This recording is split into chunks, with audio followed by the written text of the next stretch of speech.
Sobre o Glenn, o presidente afirmou que foi cometido um crime. Eu queria entender exatamente qual crime foi cometido e com base em que ele faz essas alegações. E sobre Há alguma dúvida sobre o crime? Eu tenho. Qual crime foi? Sobre o crime que foi cometido de invasão? Pelo jornalista? Não há dúvida, por parte do presidente não há dúvida.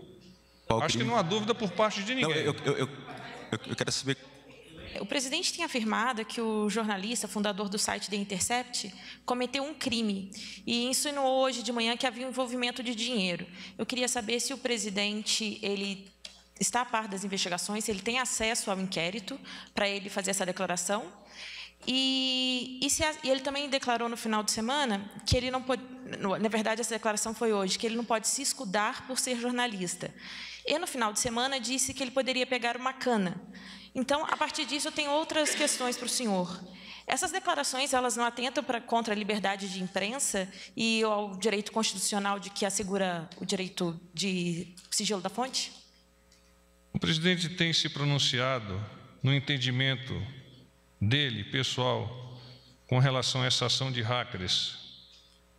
Abre aspas. A intenção de atingir a Lava Jato, o ministro Sérgio Moro, atingir a minha pessoa, tentar desqualificar e desgastar o governo.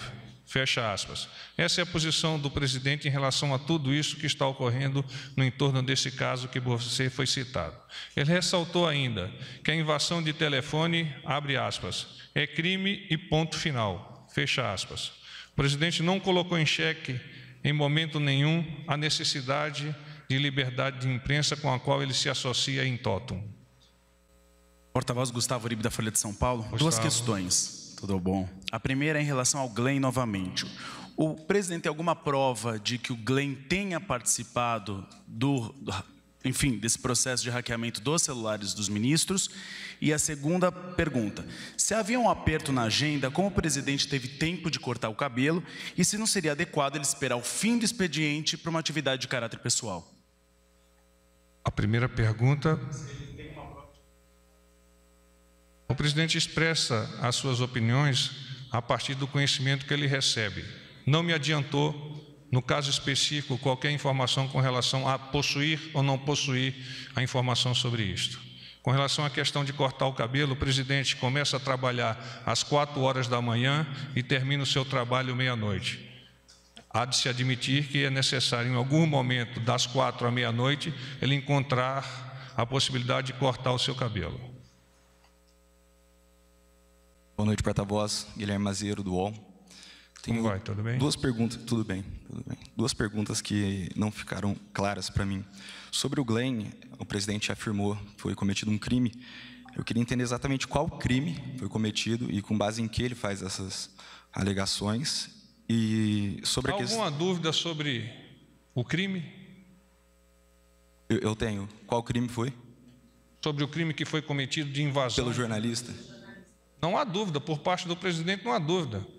Qual Acho crime? que não há dúvida por parte de ninguém. Não, eu quero saber qual crime o jornalista cometeu.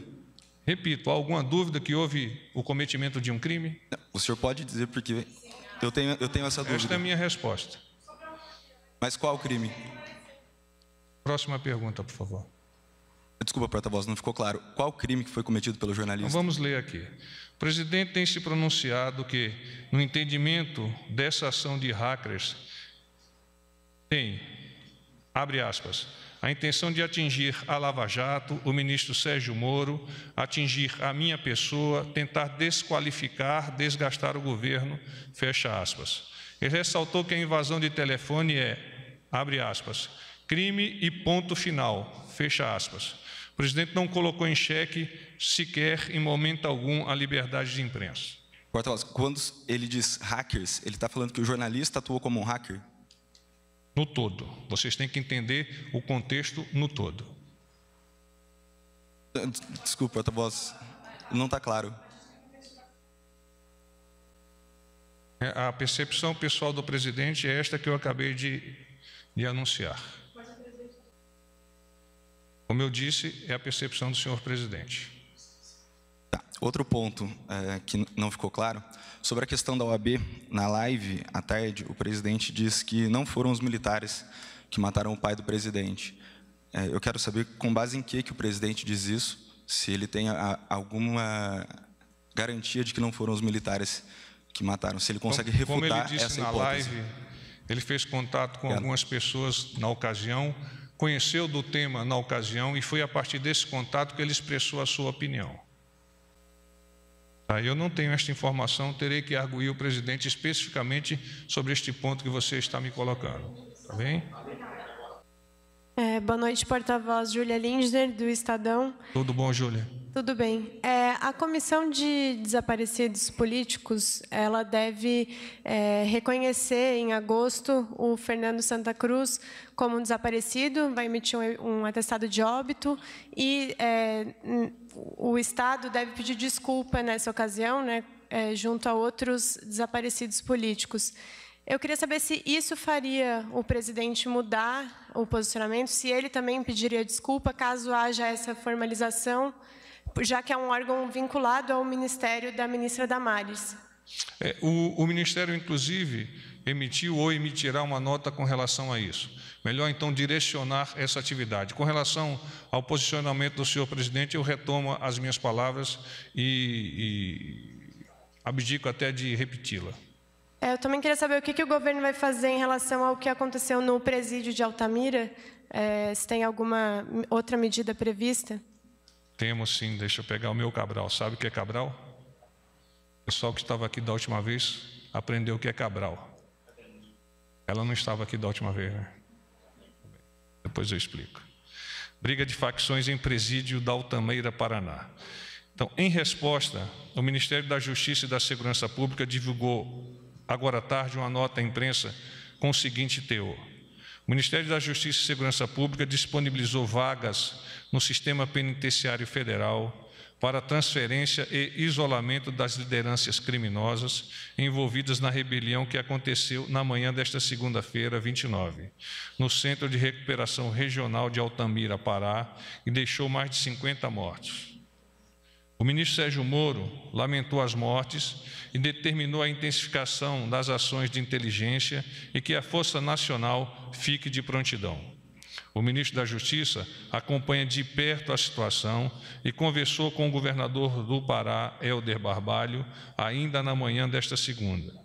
No início da tarde, foi realizada uma reunião de emergência para tratar do assunto com o secretário nacional de Segurança Pública adjunto, Freiberg Rubem do Nascimento, secretário adjunto da Segurança de Operações Integradas, José Washington Luiz Santos, o diretor-geral da Polícia Federal, Maurício Valeixo, o diretor-geral da Polícia Rodoviária Federal, Adriano Furtado, e diretor-geral do Departamento Penitenciário Nacional, Fabiano Bordignon.